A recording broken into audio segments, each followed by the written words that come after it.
الحمدللہ وحدہ لا شریک لہ والصلاة والسلام علی من لا نبی بعد۔ پارہ نمبر 8۔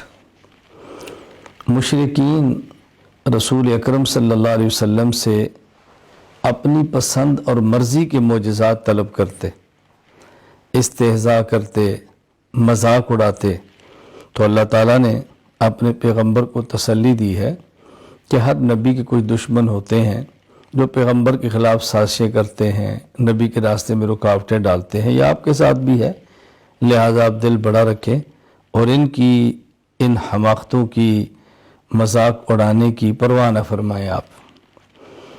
اللہ تعالیٰ نے اعمال کی جزا اور سزا کو بیان فرمایا ہے۔ اچھا عمل ہے اللہ اچھی جزا دیں گے، کوئی برا عمل کرتا ہے اس پر بری جزا دیں گے۔ اچھے عمل پر بری سزا نہیں ہے اور برے عمل پر اچھی جزا نہیں ہے، ایک ترتیب سمجھائی ہے۔ پھر اللہ تعالیٰ نے اس بارے میں آگے مشرکین کی چند ایک حماقتوں اور بیوقوفیوں کا ذکر کیا ہے۔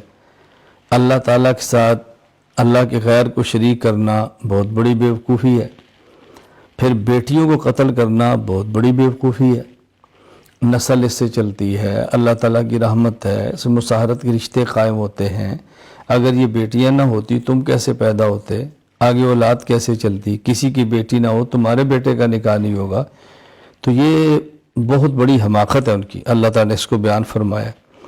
پھر مشرکین کی عادت بد تھی، بعض چیزوں کو خود حلال کہہ لیتے، بعض چیزوں کو خود حرام کہہ دیتے، اپنی مرضی سے حلال اور حرام کرتے رہتے۔ تو اللہ تعالیٰ نے ان کو سمجھایا ہے یہ بات کہ دیکھیں چاندے کی چیزیں تو یہاں بیان فرما دی گئی ہیں۔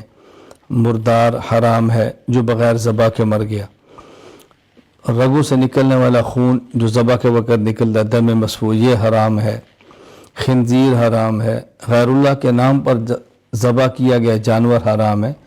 یہ چار بطور مثال کے ہیں، ورنہ اس کے علاوہ بھی حدیث میں جانوروں کا ذکر ہے جو کہ حرام ہیں۔ تو یہ سمجھایا کہ تم یہ کام نہ کرو کہ اپنی مرضی سے حلال اور حرام، جو اللہ نے حرام فرمایا حرام سمجھو، جس کو اللہ نے حلال قرار دیا اس کو حلال سمجھو۔ پھر یہود کے بارے میں فرمایا کہ ان کی سرکشی، ان کی طغیانی اور ان کی نافرمانیوں کی وجہ سے اللہ تعالیٰ نے بعض چیزیں حلال تھیں اور ان پر حرام فرما دی کہ یہ چیزیں تم پر حرام ہیں۔ مثلا گائے کی چربی ہے جو اس کی کمر کے ساتھ ملی ہوئی ہے، اس طرح کی چیزیں فرمائیں کہ یہ فلاں فلاں چیزیں حلال تھی مگر حرام ہوئی ہیں تمہاری سرکشی کی وجہ سے۔ اگر اللہ تعالیٰ نے 10 خاص وصیتیں فرمائی ہیں، 10 خاص چیزوں کا حکم دیا ہے کہ ان کا بہت زیادہ خیال کرنا۔ نمبر 1، اللہ تعالیٰ کی عبادت کرنا، اللہ کے ساتھ کسی کو شریک نہ کرنا، اللہ تعالیٰ کے ساتھ کسی کو شریک نہ ٹھہرانا۔ نمبر 2، والدین کے ساتھ حسن سلوک کرنا، ادب کرنا، احترام کرنا۔ نمبر 3، اپنی اولاد کو قتل نہ کرنا، خدشہ ہے رزق کہاں سے ملے گا، کھائیں گے کہاں سے، رزق تو ہم نے دینا ہے اللہ تعالیٰ نے۔ بے حیائی اور ہر قسم کے برے کام سے بچنا، اور ویسے بھی کسی آدمی کو ناحق قتل نہ کرنا۔ یتیم بچوں کے مال میں بطور خاص ناجائز تصرف نہ کرنا کہ ان کے سر پہ کوئی نہیں تو منمانی کر لو۔ ناپ تول میں کمی نہ کرنا، عدل و انصاف کرنا، اللہ کے عہد کو پورا کرنا، اور صرف صراط مستقیم پر چلنا۔ یہ 10 خاص وصیتیں فرمائی ہیں کہ ان کا بہت زیادہ خیال کرنا۔ پھر اللہ تعالیٰ نے اسی بارے میں 2 بہت بڑی نعمتوں کا ذکر فرمایا ہے۔ نمبر 1، قرآن کریم دائمی، ابدی اور ہمیشہ کا معجزہ ہے، ہمیشہ کا معجزہ ہے، یہ اللہ کی بہت بڑی نعمت ہے۔ پھر اللہ تعالیٰ نے انسان کو عظمت دی ہے، انسان کو عزت دی ہے، یہ اللہ تعالیٰ کی بہت بڑی نعمت ہے۔ اور بھائی چارہ قائم کیا ہے، رشتے قائم کیے ہیں، یہ خدا کی بہت بڑی نعمت ہے۔ تو اللہ تعالیٰ نے ایک بہت بڑی نعمتیں ذکر فرمائیں کہ اس کا شکر کرو۔ نمبر 1، قرآن کریم تمہیں دیا ہے جو بہت بڑی نعمت ہے۔ نمبر 2، انسانیت کی عظمت عزت دی ہے، تمہارے لیے بہت بڑی نعمت ہے۔ بھائی چارے کا بیان ہے جو کہ بہت بڑی نعمت ہے۔ پھر یہ بات سمجھائی کہ دیکھو شیطان تمہارا دشمن ہے، اس کے کچھ خاص اہداف اور ٹارگٹ ہے، اس کو سمجھو۔ ایک اس کا بہت بڑا ہدف یہ ہے بے حیائی پھیلاؤ۔ بے حیائی کہاں سے ہے؟ انسان کو ننگا کرو، اس سے بے حیائی پھیلتی ہے۔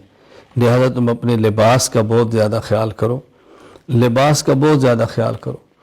اس لیے ہمیں مصنون لباس پہننے کا خیال کرنا چاہیے۔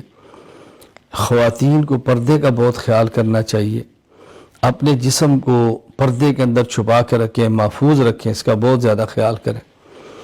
مشرکین کے بعض اعمال بد اور قبیح اعمال کا ذکر کیا ہے، اور ایسے عجیب لوگ ہیں طواف ننگا کرتے ہیں اور کہتے ہیں اس کا اللہ نے ہمیں حکم دیا ہے۔ یہ بے حیائی کے کام کے اللہ کیسے حکم دے سکتے ہیں؟ یہ بہت بڑی ان کی گندی عادت تھی۔